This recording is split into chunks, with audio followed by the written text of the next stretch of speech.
D'abord, vous avez peut-être envie de dire quelque chose de ce qui a été dit à l'instant. C'est-à-dire, est-ce que ça montre que la compréhension qui paraissait peut-être dite dans certains mots des accusés n'était peut-être que elle aussi superficielle? Non, mais je pense que Maître Kempf, que je salue, est un très bon avocat qui continue quelque part sa plaidoirie, évidemment. Et évidemment qu'il y a des enquêteurs qui sont venus et qui semblaient disculper son client. Pour autant, on s'est donné un peu plus que ça. Il y a tout un dossier, il y a 10 mois de débat et il y a des juges professionnels qui ont pris le temps de réfléchir à tout ça. Et donc je pense que le fait que certains avocats disent que la peine est juste, que d'autres disent qu'elle est injuste, c'est juste le fonctionnement d'un procès normal. Et c'est ça qui a été incroyable, c'est que dans cette affaire anormale, dans ce procès gigantesque, finalement, on aboutit à quelque chose de très normal.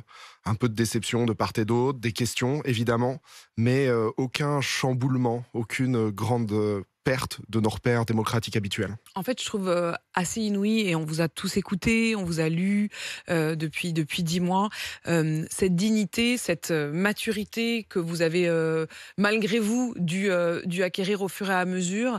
Euh, Vous êtes devenus, au fond, je trouve, des représentants de ce qu'est la France aujourd'hui. C'est vraiment, je vous le dis, en toute simplicité, telle que je vous vois aujourd'hui, je me dis, vous êtes chacun, vous les victimes, des ambassadeurs assez inouïs de ce qu'est la France. La une de Libération hier qui disait l'humanité a finalement est ressortie plus grande.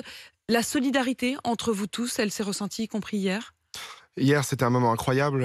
Toutes les parties civiles voulaient être dans la salle principale et c'était pas du tout pour voir les accusés, leurs réactions. C'était pour être ensemble. C'était pour faire face à tout ça.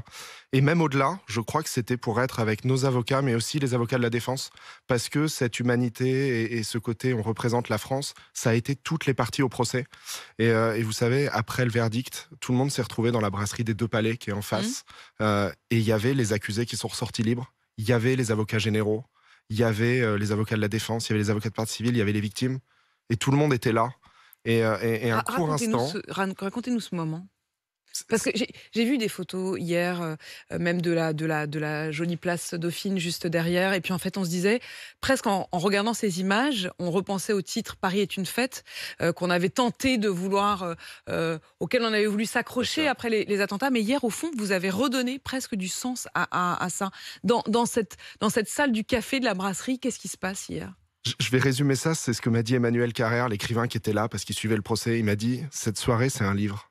Mm. Parce que on était tous là dans quelque chose de très démocratique. Je pense que la vraie démocratie, c'est être capable de s'entendre les uns les autres, être capable de se mélanger, évidemment pour les gens qui ne sont pas incarcérés.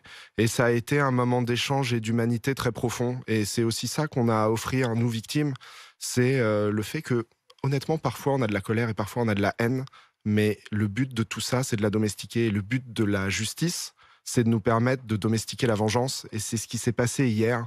Et une fois que la justice est passée, il y a un apaisement. Et en fait, hier, cette soirée, c'était ça, c'était de l'apaisement collectif. Et j'y ai vu Maître Kempf, par exemple, et on a pu discuter, on a pu parler simplement, on a pu parler de personne à personne. Il n'y a pas de camp dans un procès comme ça.